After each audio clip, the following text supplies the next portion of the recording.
Sunod mga kababayan, speaking of Sara, speaking of Duterte, eto na. Mga DDS, ito po ay paalala ko sa inyo, huwag po kayong mag-iyakan ha. Magbe-base lang po tayo sa balita.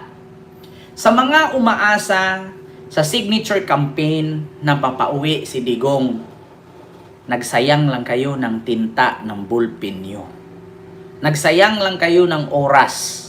Sabi ko nga, yung pinirma ninyo, kung itinusok nyo yan isang puno ng kamuting kahoy, tutubo yan after 3 months, may maharbist ka pa. Pero yung pirma na yan, malabo pa sa tae ng pusit. Hindi mangyari yan. Bakit? Pakinggan ninyo ito. Pakinggan ninyo, mga kababayan. Maging ang Office of the Solicitor General nanindigang wala ng jurisdiction ng ICC sa Pilipinas. Kaya hindi raw ito tatayong abogado ng pamahalaan kaugnay ng habeas corpus petition ng kampo ni dating Pangulong Duterte. Yan ang agenda report ni Joash Malimban. Narinig ninyo? Maskin ang abogado ng Pilipinas, ayaw ayaw tumulong kay Digong. Wala na pang-asang umuwi ang tatay nyo. Uuwi man niya garapon. Ulitin ko Bilyonaryo News Channel. Kaya pinag-initan ni Sara yan eh. Bakit daw ang pangit ng mukha niya sa balita? Maganda naman daw siya. Ulitin ko Maging ang Office of the Solicitor General nanindigang wala ng jurisdiction ng ICC sa Pilipinas. Kaya hindi raw ito tatayong abogado ng pamahalaan kaugnay ng habeas corpus petition ng kampo ni dating Pangulong Duterte. Yan ang agenda report ni Joash Malimban. Wala na. Humihiling ng recusal o tumanggi si Solicitor General Menardo Guevara na irepresenta sina Interior Secretary John Vic Remulla, Executive Secretary Lucas Bersamin, PNP Chief Romel Marbil, CIDG Director Nicolas Torre III, Immigration Commissioner Norman Tansinco, Foreign Affairs Secretary Enrique Manalo, AFP Chief of Staff General Romeo Bronner, at iba pang opisyal sa petisyong inihain ng magkakapatid na Duterte. Ayon sa isang manifestation and motion na inihain ng OSG ngayong araw, hindi raw nararapat na irepresenta ng kanilang tanggapan ang mga respondent kahit na top government officials ang mga ito. Ang dahilan, matibay ang paninindigan ng OSG na wala ng jurisdiksyon ng ICC sa bansa. Bago italaga ni Pangulong Marcos Guevara bilang Solicitor General o pangunahing abogado ng gobyerno, naglingkod siya bilang Justice Secretary noong Duterte administration. Si Guevara ay dati ding law partner ni former Executive Secretary Salvador Medialdea, ang matalik na kaibigan ni Duterte na kanya namang abogado ngayon sa kinakaharap na kaso sa ICC. Sa mga ganitong sitwasyon, maaari raw mag-deputize ang OSG ng legal officers mula sa government, departments, bureaus, agencies at offices na maaaring magrepresenta sa mga kawani ng gobyerno. Noong nakaraang March 12 kasi, naghain ng petition for habeas corpus ang magkakapatid na sina Kitty, Baste at Paulo Duterte sa Korte Suprema. Layo ng petisyong ito na pabalikin sa Pilipinas ang kanilang ama na si former President Duterte. Giit nila, illegal ang naging pag-aresto sa dating Pangulo dahil wala na raw jurisdiction ng ICC sa Pilipinas mula nang kumalas ito noong 2019. Kaya bakit daw ICC ang huhukom kay Duterte kung mayroon naman tayong functioning judicial system? Ang kanilang posisyon mulat sa pool, sa lahat ng payag nila sa publiko, pati yung mga pleadings na sinabi sa ICC, pinaninindigan nilang walang jurisdiction. Ngayon, ang demanda doon sa mga magiging kliyente nila, lumabag sila doon sa posisyon nila. Paano mo naman ipagtatanggol yun? Paliwanag naman ni former SC Associate Justice Antonio Carpio, hindi ito ang kaso sa isang Supreme Court decision noong 2021. Ayon kasi sa Pangilinan versus Cayetano SC Anbanc, pananagutan pa rin ni Duterte ang mga naganap na krimen sa bansa noong sakop ito ng Rome Statute mula November 2011 hanggang March 2019. Hindi rin daw ibig sabihin nito na hindi gumagana ang ating mga hukuman, kundi dahil bigo at unwilling ang ating sariling pamahalaan na imbestigahan at i-prosecute si Duterte para sa umano'y libo-libong extrajudicial killings sa kanyang war on drugs. Paano i-prosecute si Duterte kung ang mismong nasa korte ay puro niya appointee? Sabi nga ni Percy Lapid, numbers game. Diba? Samantala, naghain na rin ng isang motion for reconsideration at isang supplemental petition ang kampo ni Duterte, kasama si Senator Bato de la Rosa, kaugnay ng denied na immediate issuance ng TRO sa pag-aresto sa dating Pangulo. Kasama sa mga idinagdag na hiling ng kanilang kampo, huwag payagang arestuhin, i-detain o i-transfer si de la Rosa without compliance at nang hindi dumadaan sa due process ng ating sariling batas. Nais din ito na ihinto ang lahat ng ongoing cooperation ng ating pamahalaan sa ICC. Una na rin sinabi ng ICC sa isang pahayag na bagamat at least 19 alleged drug users at 24 alleged criminals lamang ang binanggit sa warrant, representasyon at sample lamang daw ito sa isinagawa nilang analysis. Bilang pinuno ng Davao Death Squad at ng madugong War on Drugs campaign na isinulong sa buong bansa mula nang maupo siya bilang Pangulo, mayroon daw reasonable grounds ang ICC para masabing widespread at systematic ang mga krimen na nagdulot ng libu-libong extrajudicial killings. Ngayon mga kababayan, 'di ba ang sabi nila, hindi daw basta-bastang isuko si Bato kasi bakit? Meron daw sa batas sa Pilipinas na wala daw basta-bastang makakuha sa isang taong akusado kung halimbawa may kasalanan ito sa Amerika, sa Europa, or kahit saang bansa. Kailangan dumaan muna sa ating konstitusyon at dumaan muna sa ating hukuman or sa korte. Mga kababayan, ito po.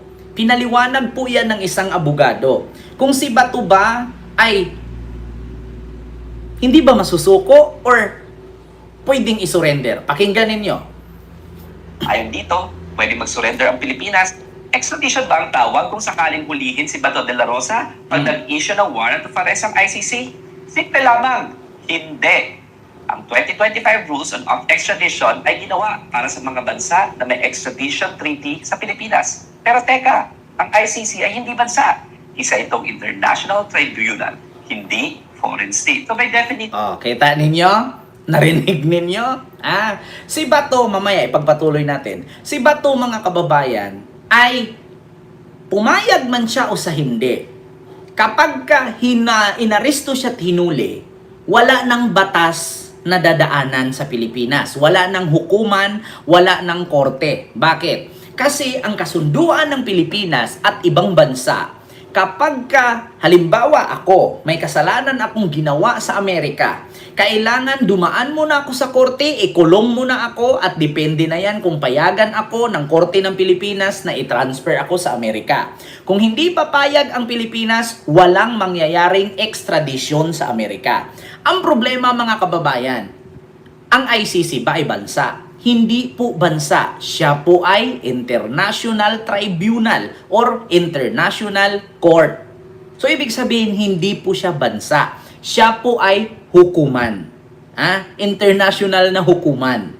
So, ngayon mga kababayan, dadaan pa ba si Bato sa Korte ng Pilipinas? Hindi na po. Bakit? Nandun na siya. Direct na siya sa International Court. Na kung saan, ganun po ang nangyari kay Digong.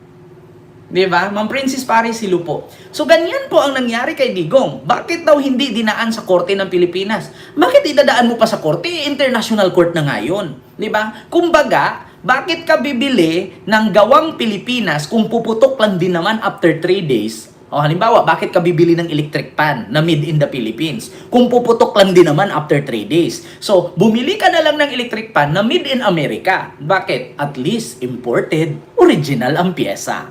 Diba? Ganun ang nangyari kay Digong. Kaya nga, dapat sa inyo mga DDS, proud kayo na nakulong si Digong at makukulong pa lang si Bato at si Bongo at iilan pa. Kasi bakit? Imported po ang pagkakulong nila. Imported po ang kaso nila. Dapat ipagsigawan ninyo, proud to be. Imported ang kulungan nila. Dapat ipagsigawan nyo yan mga DDS. Na branded ang warrant, branded ang kulungan, imported ang pagkukulungan. Dapat pagsigawan nyo yan. Proud kayo na bakit? Kami lang po ang mga bobong DDS na imported ang kulungan ng idol namin. Dapat ganun. Ganun dapat. Ipagyabang ninyo. Saan ka? Yung tatay namin nakakulong sa International Court. Diba? Ikaw, yung tatay mo, nakulong ba dyan? Yung senador namin, makukulong sa Netherlands. O ikaw, yung senador nyo, makukulong ba sa Netherlands? Dapat ipagyabang ninyo yan. Bakit? Biruin mo ha, imported yung kulungan, branded yung warrant, naka-aeroplano ka pa. Diba? Ganon. O, tapos, tignan ninyo, yung mga security guard ninyo, mga ducks, afam. Diba? Dapat nga si Harry Roque isama nyo dun para may rason na manghina ang mga security guard. Diba? Oo. Para may rason na hihina ang pangangatawan ng mga security guard at makatakas si Bato, si Digong, si Bongo at iba pa. Bakit?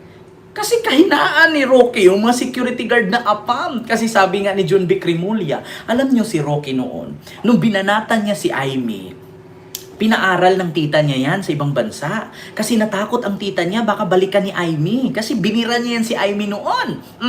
Alam niyo si Harry Roque, nung pagpunta niya sa dormitoryo ng mga lalaki, nakahubad lahat. Ang sabi ni Harry Roque habang bitbit daw ang maleta, "My God, I'm home." Sabi ni John Vic Remulla yan, "My God, I'm home." Di ba? Kasi nakahubad lahat ng lalaki, sino pang uuwi? Di ba? Kung ako kay Harry Roque, Diyos ka, mag-edad ka na lang ng 30 doon, Yung mga lalaki, hindi ba uubos? Hanggat hindi ka matatapos mag-aral doon, yung mga ducks na Amerikano, hindi mauubos sa dormitoryo. Di ba? Mga foot-long sizes. Merong tag 12 inch, di ba? May tag 17 inch. Tibang-tiba, hanggang ngala-ngala. Di ba?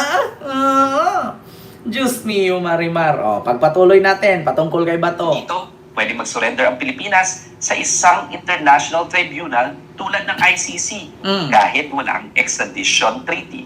Surrender ang tao dito, hindi extradition. Sabi mismo ng ICC at ng ating Korte Suprema sa Cayetano versus Pangilinan, may visa pa rin ang jurisdiction ng ICC sa mga krimeng ginawa bago ang March 2019, kabilang ang war on drugs.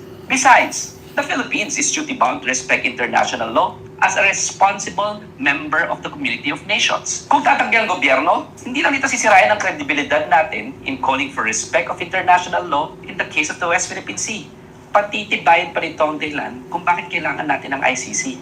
We are truly unwilling and unable to even try those accused of committing crimes against humanity. Agyaman lang. Attorney Dito rin po, and this is Bite Size Batas. Diba? Iyon po yon mga kababayan.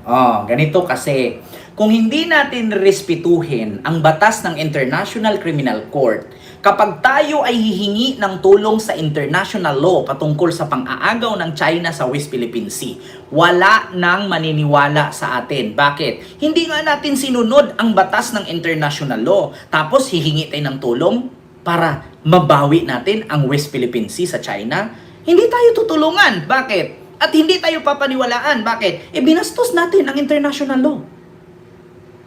Diba? Ganun lang yun, mga kababayan. Sino pang tutulong sa atin?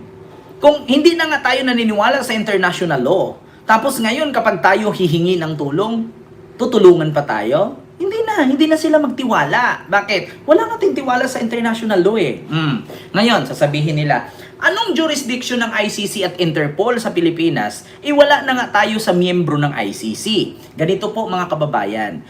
Wala na tayo sa miyembro ng ICC, pero may warrant ang ICC at ipinasa sa Interpol. So ang huhuli po kay Bato at kay Bongo at kung sino pa, at sa siyam na redacted, na pangalan kabilang si Bongo at si Bato, ay ang Interpol.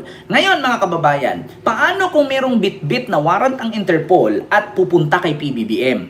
Kapag hindi ba ito tinanggap ni PBBM, anong gagawin ng Interpol? Ganito po ang gagawin nila. Halimbawa, katulad kay Saldico, katulad kay Harry Roque, at kung sino pa ang tumakbo, si Bunuan, nasa Amerika, hindi pa rin umuwi. Si Harry Roque, hindi pa rin nakauwi. Si Saldico, hindi pa rin nakakauwi. Ngayon sa panahon na yung mga pugante na yan, kung sakali, pugante na yung dalawa, si Bunuan, hindi pa. Ngayon kung sakali, na napasok sa Interpol yan or sa red notice ng Interpol, hindi po nila tayo tutulungang arestuhin yang mga yan. Bakit? Kasi nga, nung sila ang humingi ng tulong na para arestuhin si Bato, hindi natin tinutulungan. Ganun lang yun mga kababayan. Sa panahon na sila nangangailangan, kailangan response tayo. Kasi pag darating ang panahon na tayo ang mga ngailangan, hindi na nila tayo tutulungan. Kasi bakit? Ikaw, tanungin kita, bigay ka ng bigay ng bigas, tapos nung ikaw na ang manghingi, hindi ka binigyan, do you think sa sunod magbigay ka pa? Diba? Mga kababayan, sakit ng Pilipino yan. Diba bigay ka ng bigay? Pero pag ikaw na ang nangangailangan, hindi ka bigyan, do you think magbibigay ka pa ulit? Siyempre, anong sasabihin mo? Putang ina ka, nung ako nagbigay sa'yo, bigay ako ng bigay. Tapos, nung ako na manghingi sa'yo ng tulong, wala kang maiabot. Putang ina ka.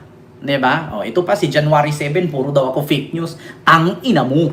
Yeah? Ang mga fake news dito ay kayo, mga DDS. Kasi mga bobo kayo. Yeah? Saan kayo nakakita ng fake news? Tapos may mga nagsasalita dito at mga fruit. Ang ina nyo. Yeah? Hindi ako katulad sa mga vlogger yung DDS dyan na kunwari ganito, kunwari ganyan. Wala namang proof. Diba? Ba? Mga kababayan? Oh. So yun po ang katunayan. 'Di ba? Mga kababayan, yung mga sumisigaw-sigaw na 2028, bababa na rin si Marcos. Ano naman ngayon kung bababa si Marcos? Meron naman papalit. Tapos sinabi nila, humanda ka, maging presidente si Sara sa 2028. Wow, nangarap. Hindi nga kayo umaabot 1,000 sa rally. Kung hindi kayo sasali sa ANC. Tapos ngayon sasabihin nyo, mananalo. Mga DDS, huwag nyong pagkalandakan na may mga OFW na pumupunta sa dahig na sinabi nyo napakarami. Napakarami daw OFW pumunta sa dahig. Natural po yun, napupunta sila doon kasi magkikita-kita at Diyos ko, sa pagod mo ba naman sa trabaho, at least mag-day off ka man lang. Diba? Kahit hindi ka nga DDS, punta ka na lang doon. Bakit? Para makapag-day off ka. Do you think yung mga pumupunta doon sa dahig, puro DDS yun? Diyan kayo nagkakamali. Yung iba nga doon umattend ng party sa DDS, kakamping. Kasi, pampaliban oras nila.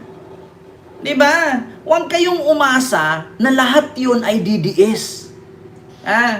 Yung mga pumupunta, meron nga nag-message sa akin, Ken, ako pala to, umattend ako sa DDS party, pero hindi po ako DDS, nakisaya lang. Kasi siyempre kapwa Pinoy ko yan. Diba? Ay naku, may nag-message sa akin sa WhatsApp kanina lang. Ay naku.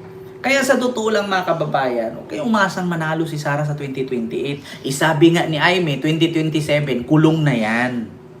Diba? Diyos ko, pati nga si Aimee ngayon, nagkabulilyasuhan na. Pati nga si Aimee ngayon, yung anak na dawit na sa Cabral Files. Kita nyo? Tapos sabi pa ni Fables, yung bagman daw niya na si Rufi, pinatakbo na sa Vienna, Austria. Diba?